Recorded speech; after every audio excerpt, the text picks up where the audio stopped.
Go ahead. Okay, I'm going to call the meeting to order. Before we get started with item 2, I have a little bit of a request here. I'd like to have a moment of silence for those unfortunate victims in Nova Scotia who were involved in this horrendous event this past weekend. If that's okay with everybody? You don't mind? Yes, absolutely.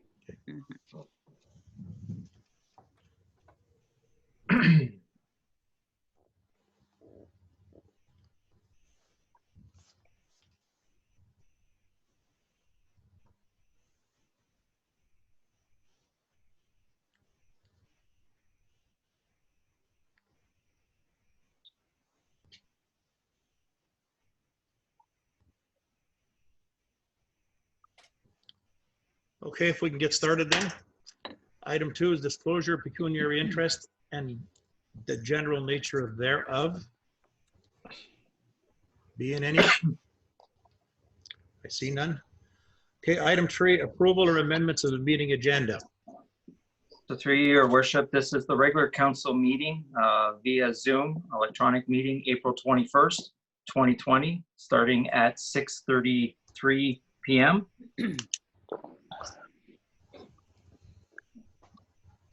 Okay, I don't see. Be it resolved that council approve the agenda of the regular meeting dated April 21st, 2020 as presented. Need a mover and a seconder, please. Matthew and Bill. Any discussion on motion? All in favor? 4? Carried. Item 4, approval of the minutes. Through your worship, be it resolved that council approve the following minutes as presented. 4.1, Committee of the Whole, April 7th, 2020. 4.2, Special Meeting of Council, April 7th, 2020. Can we, Bill, moving? No, I have a question about the special meeting. Yep. I believe we took a recorded vote, as I recall. Mhm. But if you look at the results, I think there was only 2 that were in favor. But I was under the impression, I think Doug abstained, and the rest of us were in favor. And it shows me is that I was against, but I was in favor. No, I got you showing 4. Yeah, me too. Okay. Through Okay. your Well, worship, I see that. we have 6-4 and 1 abstain. Okay. Well, I thought the line that I was against, and I'm seeing it different. That's all. There's not an issue, but I know I voted for it. But I see it. But you guys are not seeing it on mine. So sorry. Okay. That's all I have to. Through you, Councilor Gabbani, on the official minutes that I haven't printed in front of me, I have you marked under the 4. Okay. That's fine. That's fine. That's fair. Okay. Any more questions on the minutes? Can we get a mover and a seconder? Yeah, we're doing that right now. Mover, Bill and Pat. 4. Carried.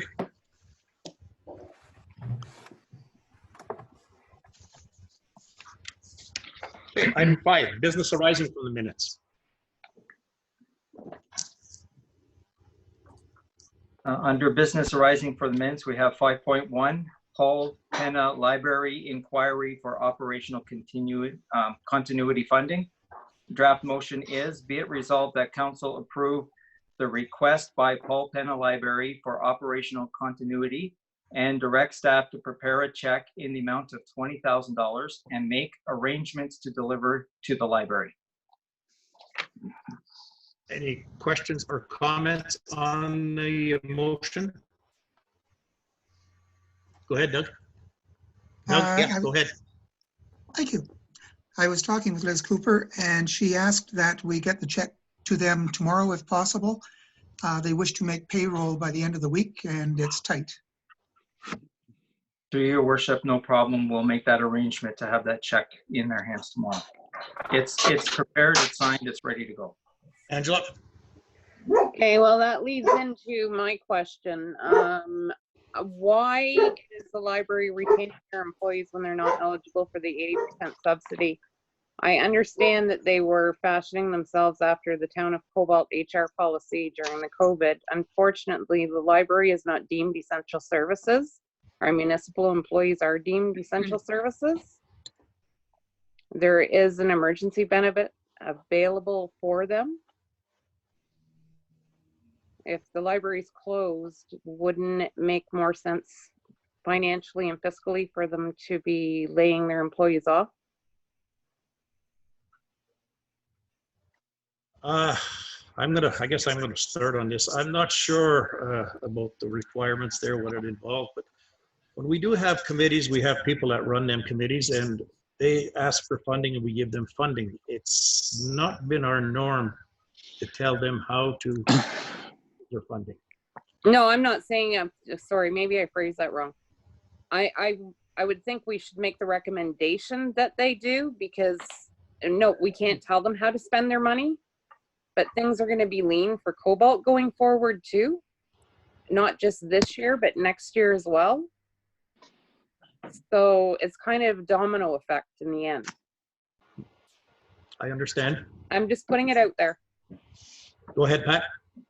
Okay, at the bunker, Dan is still working. He's only 12 hours a week. He applied for that 75% funding for any business or nonprofit that has lost 30% of their income during this time. So that will help them through it.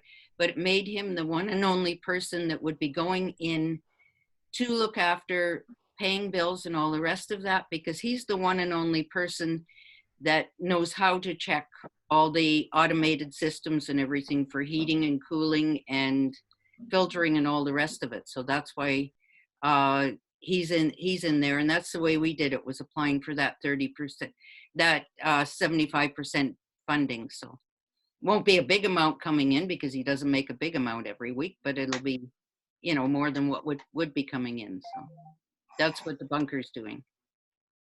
Doug, did you? Yes. I've just, by the way, forwarded an email I received recently from Kendra describing their activities working from home. So they are keeping, I think, quite busy. I would point out that the library board decided that they would do whatever the town of Cobalt chose to do with its employees, and they want to adhere to that.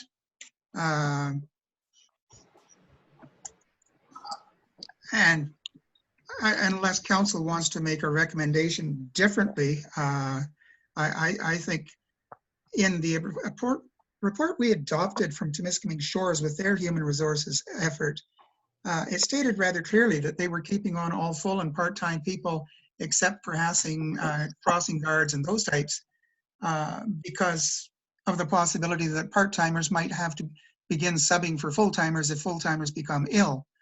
And given that you got one full-time and one part-time over there, it makes sense that they continue to stay available. Thank you. Okay. Any other comments? Well, the budget, we are getting into the budget process, so at that point in time, maybe we can deliberate that a little more and get the, but it's my understanding that boards decide what they do with the funding they get. When their funding runs out, well, it's the end of the road. I don't know whether there's any other way to describing it. But when the budget process, when we're into the budget talk, we can discuss that more if you like. Any other comments? Joe? No, I'm good. Good. Bill? No, I'm Matthew? no comment at this time.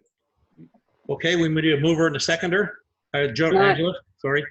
Can I just make a comment? Might want to Yeah. caution them to just be a little cautious, because we don't know where our budget's going to be going in the future. Absolutely. And that's why at budget talks, we can discuss this, guaranteed. Because they're not eligible for what the bunker applied for. Okay. And maybe Brian, you can pass on information about them about, you know, if she would look into the options that she has open.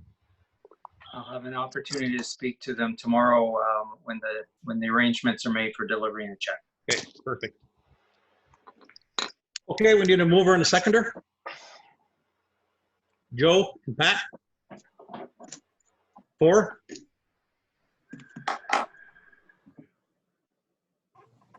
Against? Carried.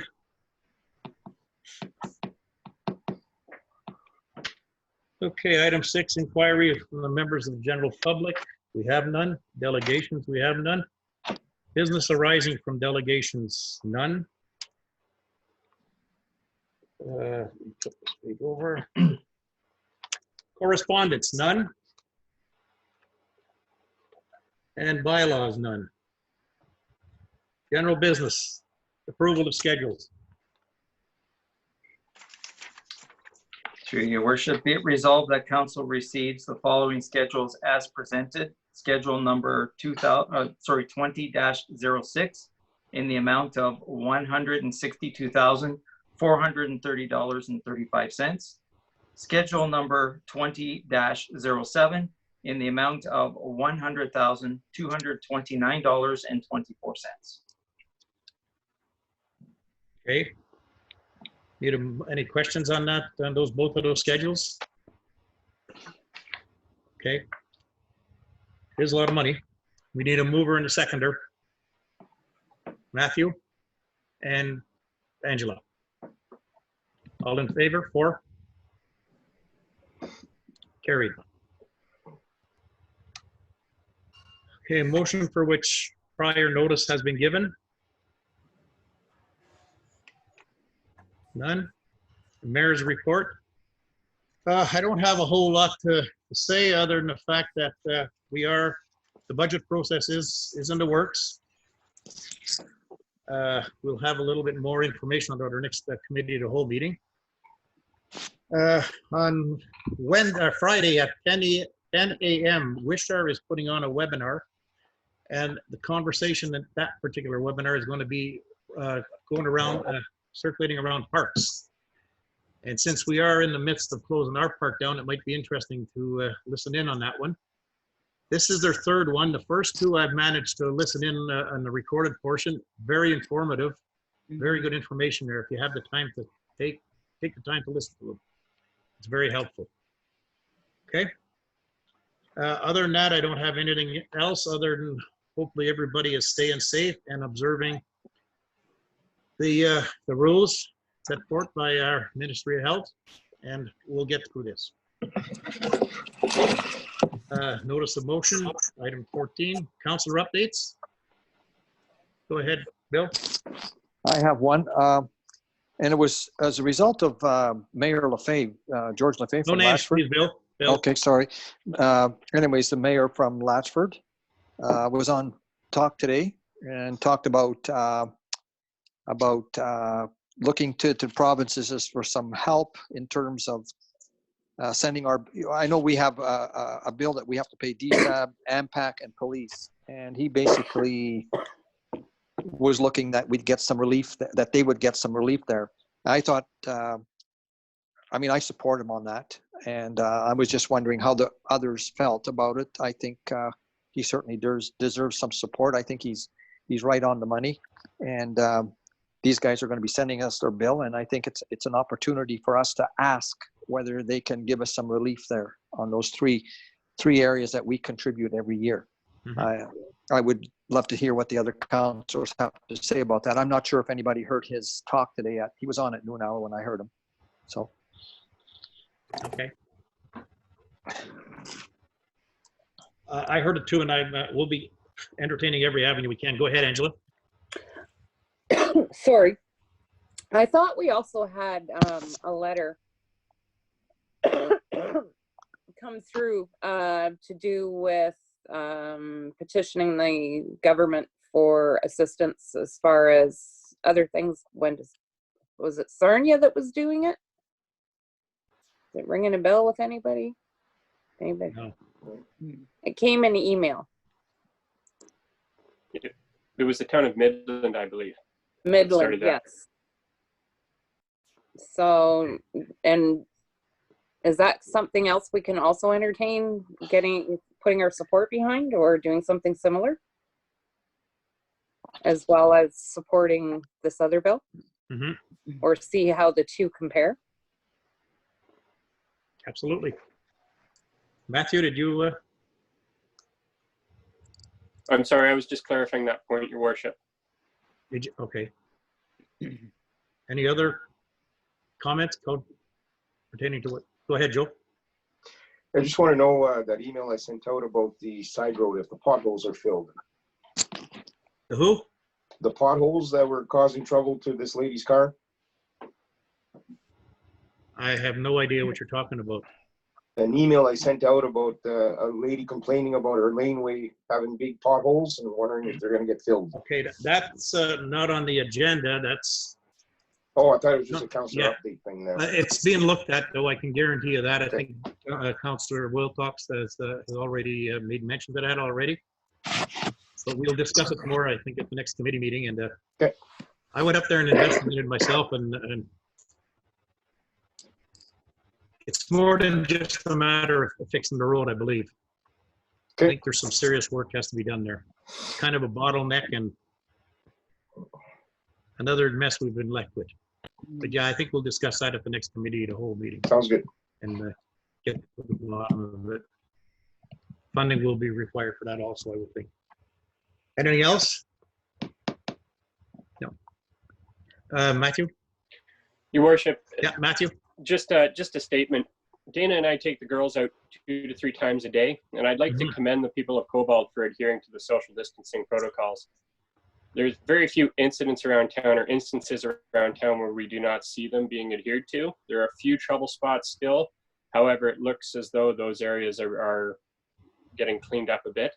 But I definitely want to commend the people of Cobalt and at large the entire district for that matter for adhering to the protocols, because it's essential at this time that we do so, just for the sake of not people directly. They may not feel like they need to directly, but essentially for the most vulnerable people within our community. And with our aging populations, it's essential that we do so. So congratulations, way to go, Cobalt. I think you're all doing great. Thank you. Absolutely. Thank you very much for that. Bill? Yeah, so so what I brought up here, are we going to be able to get a hold of the council in Latchford and support them on this, or what's the feeling here? I think it's important. I mean, I think we can get some savings here. I think that they should. We can touch base with go ahead. So through your worship, the administrators from municipalities all across the province are speaking together and working together on these issues, and are making our voices known on behalf of our communities, municipalities. So this is something that's already been in the works, and as was mentioned, the Midland recommendation that came forward is a good document to look at for the town adopting something similar, and then having that brought forward as a recommendation from the town, and we'll work on that for the next meeting. Okay, thank you. Any other comments? Councilor Wilcox has his hand up, I believe. Doug, did you? Yes, I do. Yeah, just to comment further, I don't think at this point in time I'd want to commit to any kind of a support for any community until we actually see hardcover requests from them, just to see what they are actually asking us to support. And for Angela, you know, it's very, very normal for municipalities to get together and support each other this way. Did it a lot before, and I certainly hope we'll do it again this time. But it should come to council, and we should make our recommendation. Absolutely. Angela?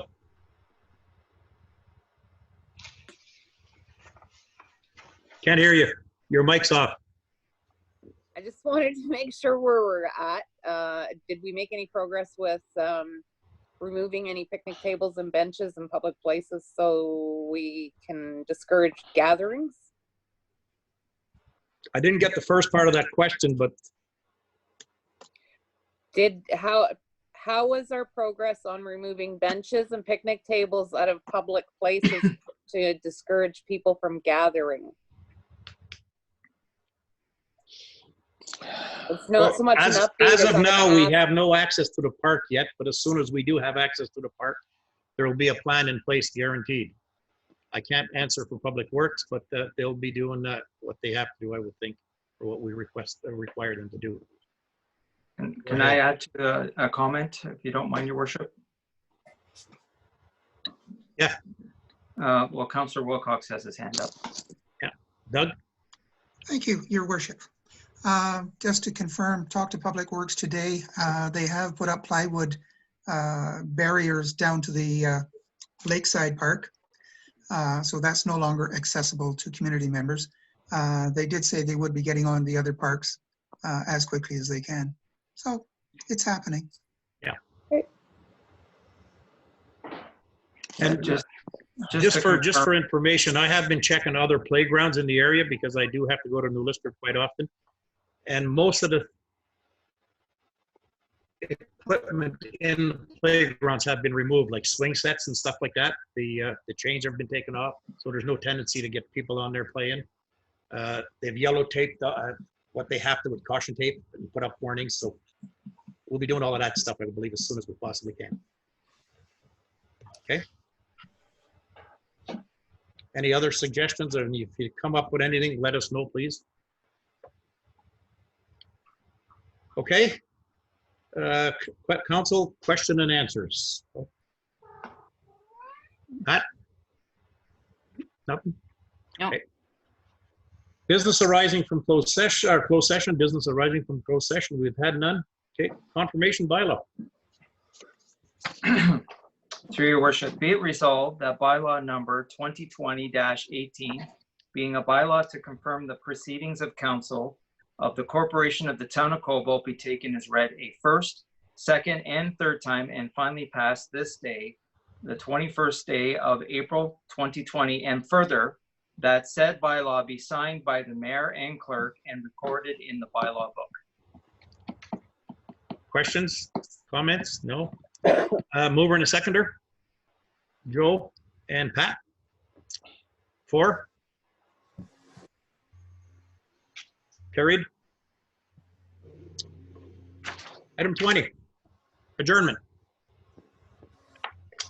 Be it resolved that the regular meeting of council be adjourned at, can you give me a time, Your Worship? Yeah, I can give you a time.